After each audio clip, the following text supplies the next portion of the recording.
How are you बेटा? बेटे आज हम हिंदी पाठ्य पुस्तक का पाठ 16 सरिता का जल कविता के बारे में चर्चा करेंगे।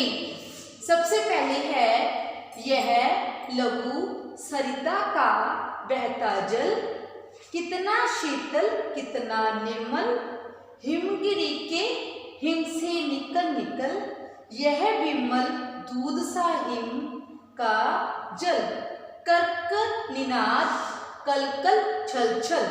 बेटे सरिता ये नदी है, लघु सरिता है का जो बहता हुआ जल है, जिसका पानी है शीतल मीन्स ठंडा है और पूरी तरह से निर्मल स्वच्छ है, साफ है। जो हिमगिरी के जो बड़े बड़े पहाड़ हैं ये उनके ऊपर से कोनों में से निकल निकल कर, ठीक है, हिम का जो जल है वो एक दूध सा पवित्र, बल्कि जो ये जल है सरिता का जल है इसे दूध के समान माना जाता है क्योंकि ये बिल्कुल ही साफ और ठंडा है। निनाद जब ये ऊंचे ऊंचे पर्वतों से नीचे आता है तो जो इसकी आवाज है, निनाद मीन्स बेटा आवाज, तो ये कैसी आवाज करता है? कलकल की और छल छल की इसकी आवाज आती है। नेक्स्ट, तन का चंचल मन का विह्वल, यह लघु सरिता का बहता जल। ये कहता है कि ये तन का बिल्कुल साफ है, मन का भी साफ है और तन का भी साफ है, लेकिन ये एक थोड़ा सा चंचल है क्योंकि जो लघु का जो जल है, जो पानी है वो बहता है, वो धाराओं में उठता बैठता रहता है ना। देखो जब पानी चलता है नदियों में से ला लो, जब वाहनों में जब पानी छोड़ा जाता है तब भी देखो हम तो पानी एक जैसा नहीं बहता, वो एक लहरों की तरह उठता बैठता रहता है। ऊंचे शिखरों से उतर उतर गिर गिर गिरी की चट्टानों पर, कंकड़ कंकड़ पैदल चलकर दिन भर रजनी भर जीवन भर। ये ऊंचे ऊंचे पहाड़ों में जो सबसे ऊंचे पहाड़ हैं शिखरों से उतरकर ये चट्टानों पर गिरता है और जो पानी होता है मतलब कि रोड़े पत्थर है ना, पहाड़ चट्टानों बढ़िया बढ़िया चीजों को चलकर पैदल चलकर आता है। यह दिन भर पूरा जीवन भर मतलब कि निरंतर बहता जाता है, मतलब कि ये कभी रुकता नहीं है।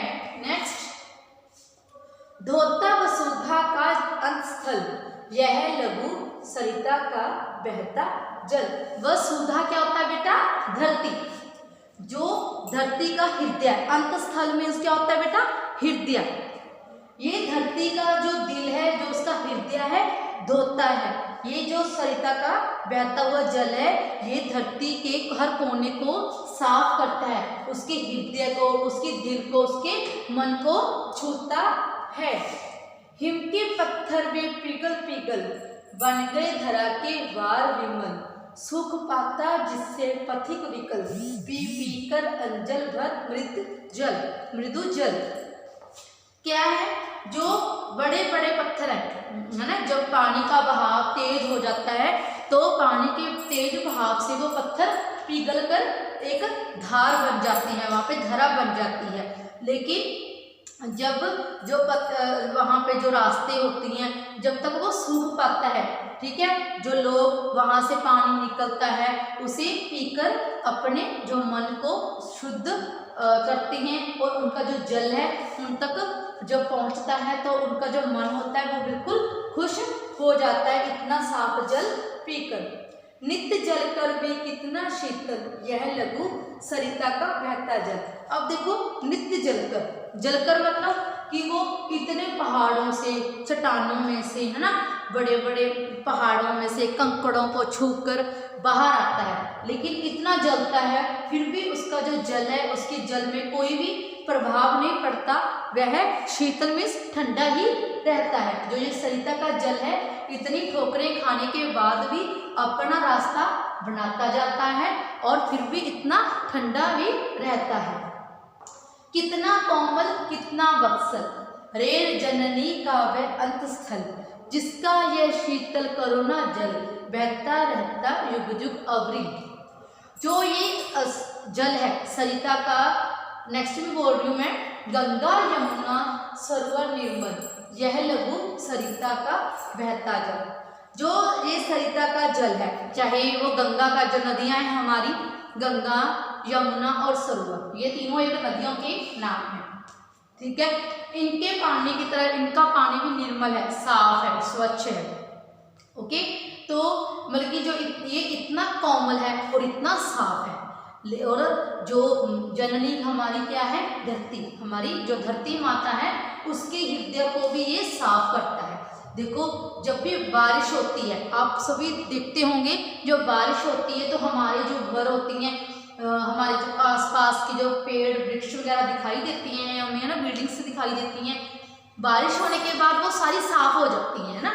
तो उसी तरह पूरी धरती का जो अंतर, पूरा हृदय साफ हो जाता है। वो कहते हैं कि जिसका भी ये जल है, जो सरिता का है, चाहे गंगा है, चाहे यमुना है, चाहे कोई भी नदी है, जिसका भी ये जल है, ये करुणा जल है, साफ जल है, वो हमेशा यूं ही बहता रहे, युग युग। क्योंकि पहले भी ये देखो, हमें बिल्कुल भी अनुमान नहीं है कि ये नदियां कब शुरू हुई, है ना।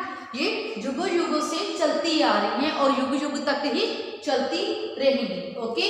आज की जो हमारी कविता थी बेटा, चैप्टर नंबर 16 सरिता का जल, आप सभी ने इस कविता को रिवाइज करना है, ओके। Thank you.